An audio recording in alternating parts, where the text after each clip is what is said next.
Itu seilmiah mungkin secara teoritis. Tetapi jangan pernah andalkan teori-teori itu sebagai penentu. Yang jadi penentu adalah Allah Subhanahu wa taala. Karena betapa banyak orang-orang yang teorinya sangat matang, tapi sampai pada tataran ternyata teorinya itu bubar, tidak ada artinya karena dia terjegal oleh maunya Allah Subhanahu wa taala.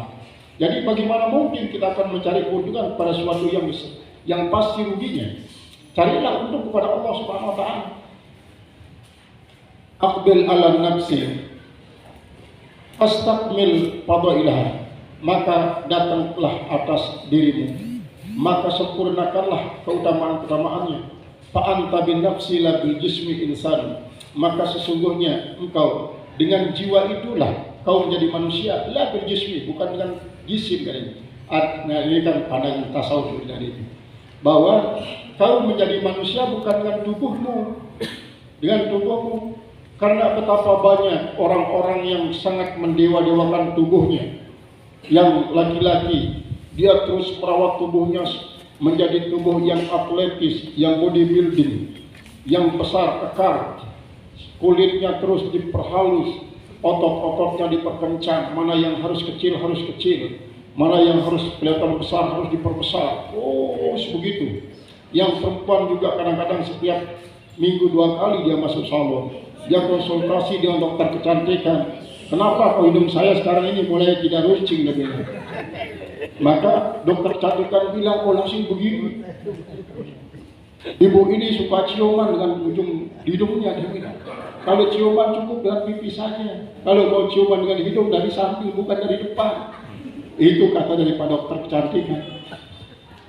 Ini, oh begitu ya, dibilang. Akhirnya dia mulai coba praktik. Bahwa jangan ciuman pakai ujung hidung, harus dari samping saja katanya. Dia coba praktik. Akhirnya nanti dia coba dari kanan saja dia ciuman hidungnya. Akhirnya hidungnya melenceng ke kiri. Hidungnya melenceng. Ya kenapa sekarang bunda ini kok begini melenceng ke kiri? Kan ibu yang menyarankan saya jangan ciuman dengan ujung hidung. Nah, ini adalah karena apa? Dia mendewa-dewakan kecantikan. Tidak tahu bahwa itu adalah faktor umur. Kalau sudah umur mulai menganjak lebih daripada 50%, berarti itu sudah tidak bisa kita serahkan kepada dokter kecantikan. Artinya apa? Artinya tetap itu adalah merupakan suatu ikhtiar, hasilnya serahkan. Nah, jangan juga salahkan. Ini gimana ibu ini? 2 kali seminggu saya datang di sini untuk merawat kecantikan saya, kok ternyata setiap kali saya pegang cermin, saya kelihatannya semakin jelek. Akhirnya cermin yang saya templak ini. Qala al-musannif rahimahullah ta'ala yukhaffif alam al-bala'i alaika ilmuka, hendaklah meringankan akan rasa sakitnya bala itu atas dirimu, ilmuka oleh pengetahuanmu, bi annahu subhanahu wa ta'ala wal mubli, dengan bahwasanya Allah Ta'ala yang memberikan cobaan, memberikan bala laka bagi engkau.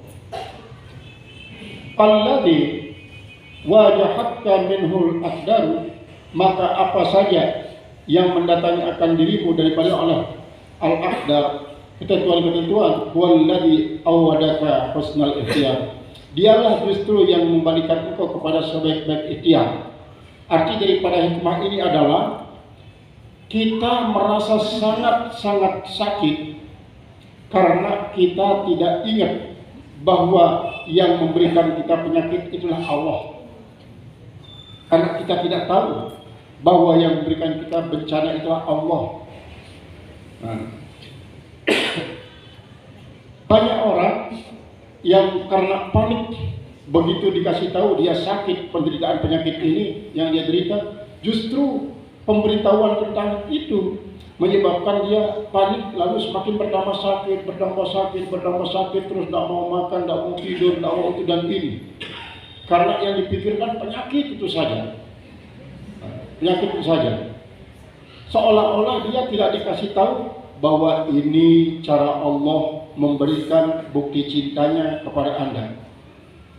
Allah memberikan bukti cintanya kepada hambanya dalam bentuk sesuatu yang tidak kita senangi, dalam bentuk sesuatu yang kita tidak pernah inginkan, dalam bentuk sesuatu yang tidak pernah kita bayangkan dan kita harapkan. Tapi tiba-tiba dia muncul sesuatu yang tidak kita harapkan, kita bayangkan itu hakikatnya Allah memberikan tanda cintanya kepada Tuhan, pada Anda. Nah, dengan demikian, masa begitu ya? Ya, Tuhan ini dicintai sebenarnya oleh Allah. Karena Tuhan diharapkan dengan adanya perasaan atau penyakit semacam ini, Tuhan diharapkan untuk senantiasa beristighfar, beristighfar dan berzikir. Coba bayangkan, selama Tuhan sehat, berapa kali datang ke masjid? 1 bulan, kadang-kadang enggak. Kenapa? Karena saya tidak sering di rumah, tidak sering di kampung. Terus saya musafir kan? Saya musafir terus. Karena saya tahu dari musafir, tidak pernah ke masjid saya. Itu pun salat kali kasar, tapi kasarnya 1 kali dalam sehari semalam dia bilang. 1 kali sehari semalam, kapan saja. Itu kalau sudah hilang rasa letih.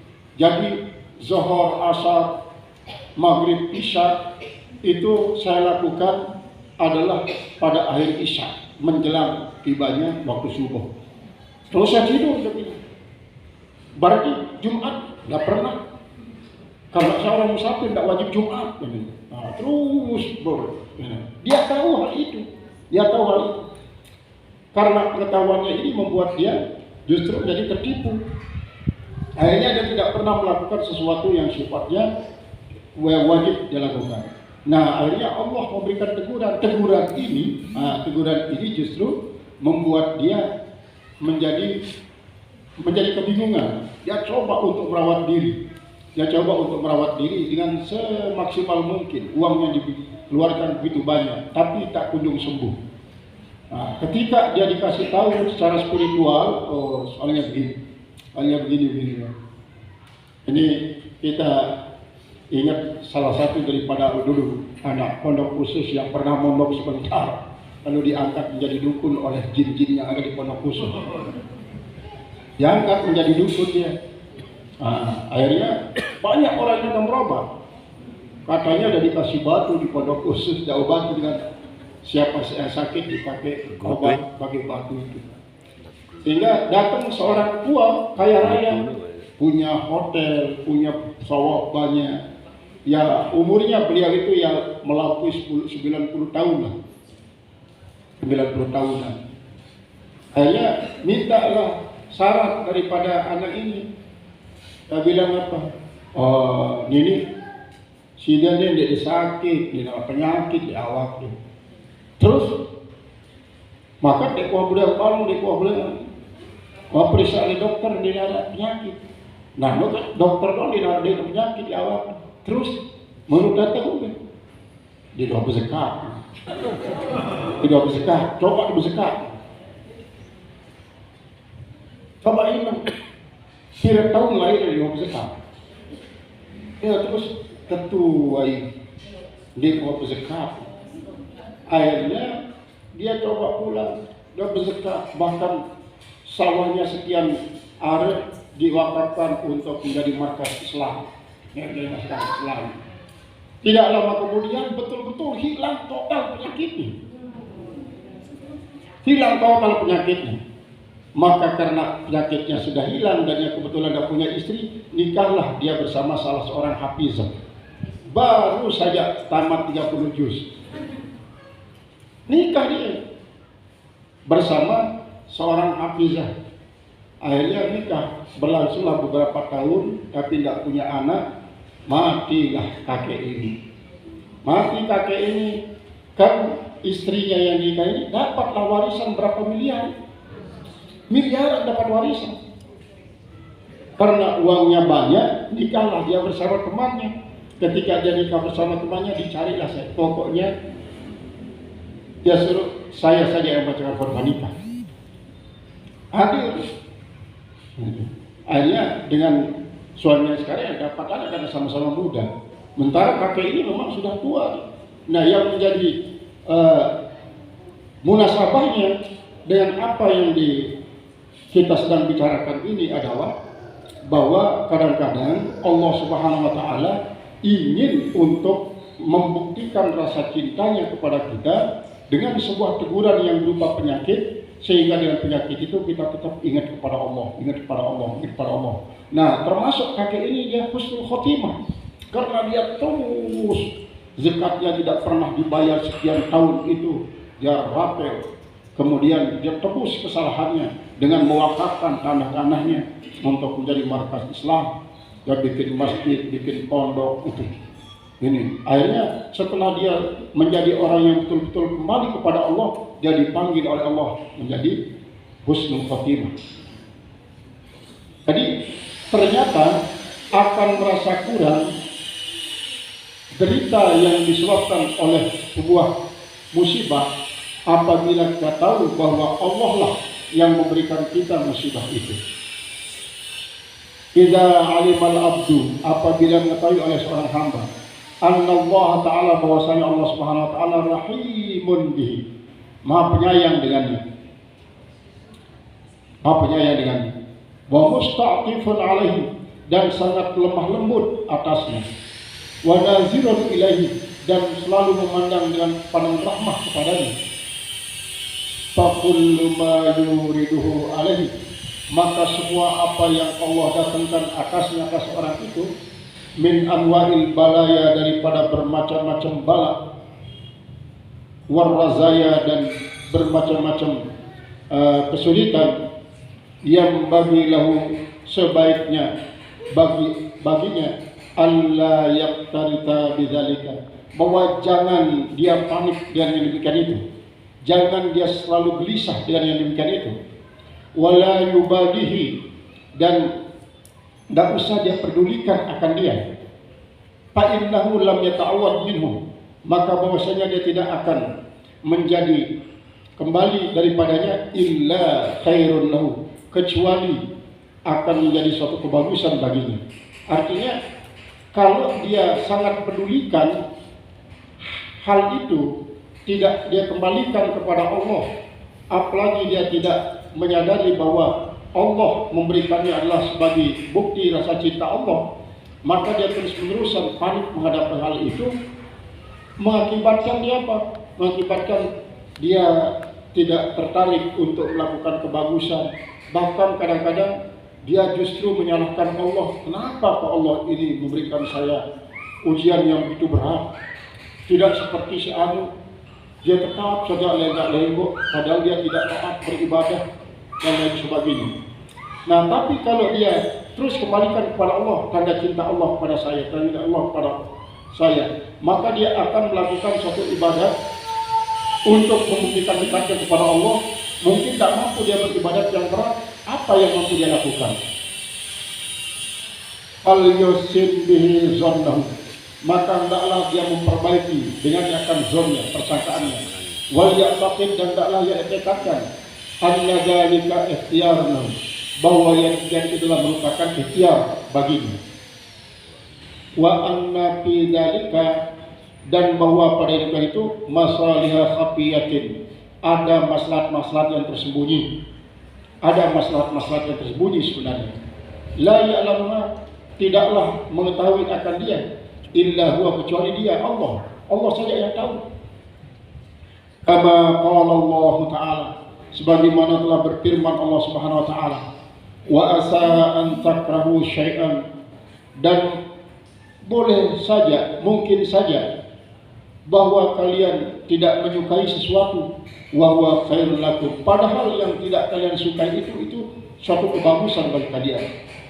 Qala Abu Talib Al-Makki, telah berkata Abu Talib Al-Makki di hadis ayat, pada menjelaskan ayat ini, fal abdu yakrahul ailata wal patra'i, maka seorang hamba tidak suka sengsara, tidak suka pekir, wal khumula, dan tidak suka tidak diketahui, tidak dikenal orang, wadarra, tidak suka terhadap suatu kebahayaan, wa huwa khairul lahu, padahal semua yang tidak disukai itu kadang-kadang lebih bagus baginya fil akhirah, di akhirat.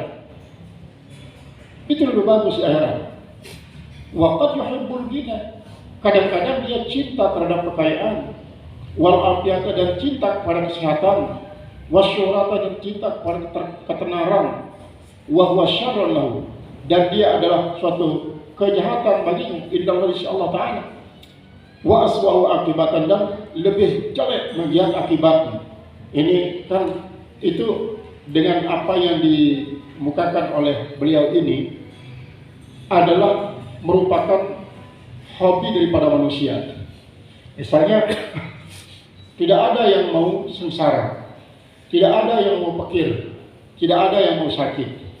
Berarti yang diinginkan oleh manusia itu adalah bahagia, sejahtera, kaya, sehat walafiat. Itu yang diinginkan. Itu yang diinginkan. Padahal kalau dia ditakdirkan menjadi orang yang sengsara, menjadi orang yang fakir, menjadi orang yang sakit, akan menjadi suatu kebaikan di akhirat nanti. Tetapi sebaliknya, kalau dia jadikan menjadi orang kaya, jadikan menjadi orang yang sehat terus menerus, dijadikan menjadi orang yang senang terus menerus, tidak pernah merasakan kesulitan, boleh saja itu wa huwa syarrun lahu, dia akan menjadi satu kejahatan baginya. Analisanya begini, betapa banyak orang yang kadang-kadang menganggap bahwa kekayaan yang diberikan oleh Allah pada dirinya itu bukan ujian, tapi tanda cinta Allah. Kesehatan, kesenangan itu dianggap sebagai tanda cinta Allah pada dirinya. Nah, kalau hal itu akan mengarahkannya kepada, saya kan kalau sudah begini saja, begitu cinta Allah pada saya, apa yang saya inginkan didapatkan. Sementara si setengah jam sebelum ada waktu dia sudah datang ke masjid, orang sudah pada sepi di masjid, baru pulang dari masjid, terus begitu dia lakukan. Tapi ternyata ketika dia menginginkan sesuatu, dia sangat kesulitan. Kalau tidak memeras keringat batin tulang, dia tidak dapatkan. Ini kan berarti saya lebih dicintai oleh Allah dengan dia, katanya orang semacam ini. Akhirnya orang semacam itu, pemikiran semacam itu adalah orang yang akan dikasih istidraj oleh Allah. Na'udzubillah min dzalik. Artinya istidraj ini adalah tanpa dia ketahui dirinya adalah digeret untuk lupa secara total kepada Allah Subhanahu wa taala, sehingga dia tidak melakukan kebaikan sedikit pun karena dia sudah menganggap bahwa semua kemudahan duniawi yang dialami sebagai tanda cintanya Allah. Sebaliknya, dia melihat orang yang sengsara tapi tetap rajin beribadah, dia anggap itu sebagai tandanya dia dibenci oleh Allah Subhanahu wa taala. Ketika dia sudah membandingkan dirinya dengan orang semacam itu, lalu dia menyimpulkan bahwa saya lebih dicintai oleh Allah dibanding daripada orang ini, akhirnya dia semakin menjadi-jadi lupanya kepada Allah. Itulah istidraj yang sangat-sangat membahayakan. Sementara si pulang kelihatannya memang dia sengsara, sarapan pun kadang-kadang tidak bisa, untuk ngopi di siang hari tidak dapat, tapi dia tetap saja pulang pergi ke masjid. Dia selalu hormat tawaduk kepada setiap orang. Dia secara nurani sangat senang dan bahagia. Artinya nafsul mutmainnahnya itu sudah jadi. Walaupun secara finansial dia sakit-sakitan, di rumahnya tidak ada persiapan makan minum yang cukup, tetapi dia tetap saja berbuat bagus kepada Allah Subhanahu wa taala. Nah, ini termasuk kategori orang-orang yang sengsara di dunia tapi bahagia di akhirat. Sedangkan yang pertama itu contoh daripada orang yang bahagia di dunia tapi sengsara di akhirat. Bahwa syarrun lahu fil akhirat. Qala al-mufassir rahimahullah taala, wa fi makna dzalika qaulu ta'ala, dan pada makna yang demikian itulah firman Allah Subhanahu wa taala, wa subhanahu alaikum ni'amahu zahiratan wa batinatan. Dan Allah melimpahkan atas kalian nikmat-nikmatnya. Ada nikmat yang zahir dan ada nikmat yang batin. Kila, lalu apa yang merupakan nikmat yang zahir itu? Zahiran al-awafi, yaitu adalah keafiatan. Itu nikmat yang zahir adalah sehat walafiat, nikmat yang zahir. Kemudian makan minum yang cukupan, pakaian yang cukup, tempat tinggal yang cukup, ini termasuk zawahir. Wa batinatan al-balaya. Sedangkan nikmat yang batinah itulah bala bencana. Jadi kedua-duanya memang nikmat dari Allah. Ada nikmat zahir, itu adalah berupa kemewahan, keafiatan, mewah pakaian, mewah makanan, mewah tempat tinggal, mewah kendaraan itu. Sedangkan yang batinatan itu adalah justru bala, penyakit, kesengsaraan, kurang makan, kurang minum, itu justru nikmat yang batin katanya.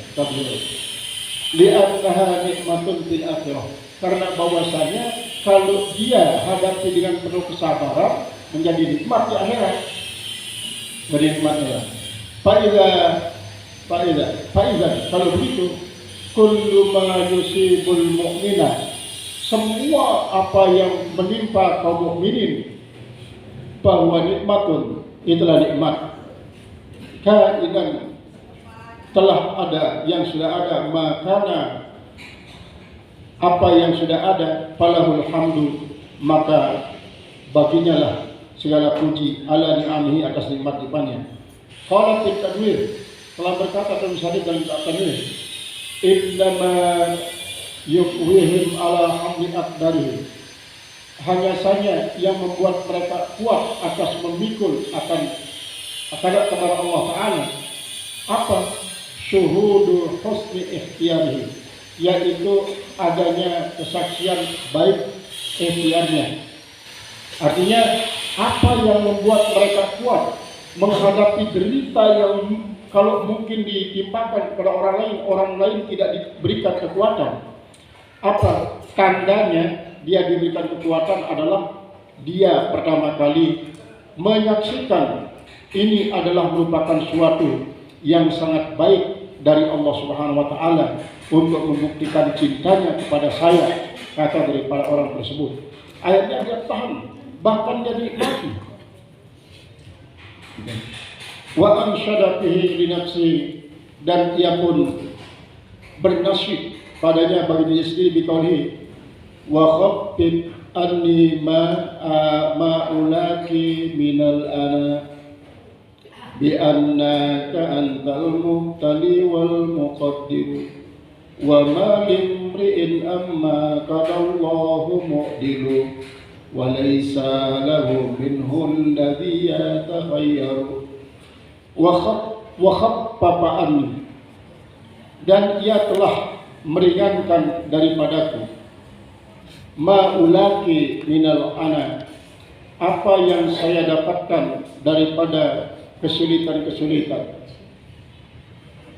Bi'annaka antal mubtilu, dengan bahwasanya engkaulah orang yang memberikan ujian itu, wal muqaddiru, yang menentukan. Wa ma limri'in, dan tidak adalah bagi seorang amma qadallahu mu'dilu, daripada apa yang telah diputuskan oleh Allah Ta'ala, ma'dilu, tempat berpaling atau jalan berpaling, supaya dia tidak bisa kena. Walaysa lahu minhu, dan tidak adalah bagian daripadanya alladzi yatakhayyaru, yang Allah pilihkan buat dirinya, tidak bisa. Jadi apa yang dipilihkan untuk orang itu pasti akan didapatkan karena dia sudah merupakan pilihan Allah. Wa kana Ustaz Abu Ali Ad-Dakaki radhiyallahu anhu, dan adalah Ustaz Abu Ali Ad-Dakaki, mudah-mudahan Allah ridha daripadanya, yaqulu, berkata, Daratu maratan, aku coba pada suatu ketika, wa kuntu fi suratin wasatin, dan adalah aku pada rupa yang gelisah, min zalika, daripada itu. Pada khaltu, maka saya pun masuk al-hammam, masuk ke dalam kamar kecil. Fataha, maka dia membuka ala qalbi, atas hatiku, bi syai'in minar ridha, dan sesuatu daripada ridha. Fakuntu, dan adalah aku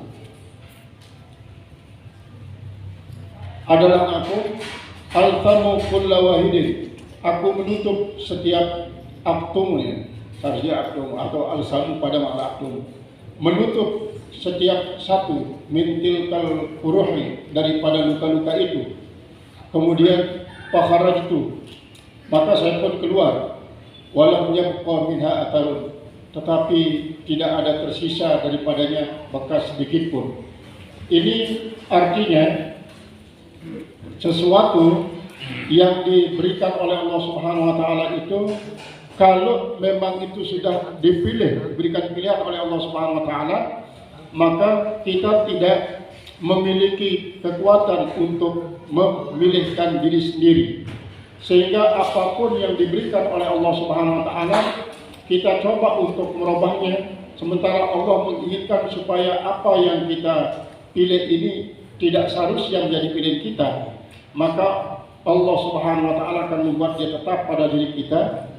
Kemudian kalau ikhtiar kita itu sama dengan yang dikehendaki oleh Allah Subhanahu wa taala, apa yang dikehendaki oleh Allah Subhanahu wa taala, maka dia akan menjadi suatu ketetapan. Tetapi kalau ternyata pilihan kita itu, ikhtiar kita itu tidak sesuai dengan apa yang ditetapkan oleh Allah, maka ketetapan Allah akan tetap berlaku. Ketika kita menyalahi apa yang ditetapkan oleh Allah Subhanahu wa taala, itulah yang menjadi bukti bahwa kita tidak sabar. Ketika itu dia merupakan sesuatu yang menyakitkan, menyengsarakan, menyusahkan. Tetapi sebaliknya, apabila kita memilih sesuai dengan pilihan Allah yang ditakdirkan oleh Allah, kemudian kita bersyukur, maka itu adalah merupakan sesuatu yang akan mendatangkan kebahagiaan pada kita. Sehingga dengan demikian, apa yang dikatakan oleh beliau-beliau ini sebagai penjelasan daripada hikmah tersebut, dapat disimpulkan bahwa kita akan merasa ringan di saat menghadapi sebuah derita apabila kita sadar bahwa derita itu adalah datangnya dari Allah. Apalagi kalau kita sudah meyakini derita yang diberikan oleh Allah kepada kita ini selalu tanda cintanya Allah pada kita, maka akhirnya kita akan menikmatinya. Seperti halnya yang dialami oleh para sufi dan para wali. Nah, jadi inilah yang kita coba untuk memahami dia terlebih dahulu. Walaupun kita belum mulai untuk melatih diri seperti mereka, tapi kita pahami bahwa semua yang diberikan oleh Allah Subhanahu wa taala kepada kita itulah tujuannya adalah untuk membalikan kita kepada Allah, supaya kita tetap ingat kepada Allah, jangan pernah berpisah daripada Allah Subhanahu wa taala. Qala al-Ustadz Abul Qasim Al-Qushairi radhiyallahu anhu, sami'tul Ustadz Aba Ali Ad-Daqqaq yaqulu akhir umrihi wa kad ishtaddat bihil illatu min amaratit ta'yid. Nah, nanti dalam apa yang dikatakan oleh Abul Qasim Al-Qushairi ini diceritakan seorang yang sudah mengalami penyakit lama sampai 30 tahun. 30 tahun dia sakit, tidak pernah bisa bangun, dia berak, dia kencing di tempat tidurnya. Kemudian begitu dijenguk oleh salah seorang sahabatnya, sahabat itu menangis. Lalu ditanya oleh beliau itu, kenapa Tuhan menangis? Saya tidak tega melihat derita yang Tuhan alami selama 30 tahun ini. Oh, malaikat saya semua pada tertawa. Kenapa Tuhan menangis? Nah, itu adalah tandanya bahwa orang itu sudah mengalami apa yang sudah diberikan oleh Allah kepada dirinya sebagai suatu keyakinan bahwa itulah tanda cinta Allah. Ketika dia sudah mengatakan tanda cinta Allah, dia akan nikmati. Wallahu a'lam bishawab.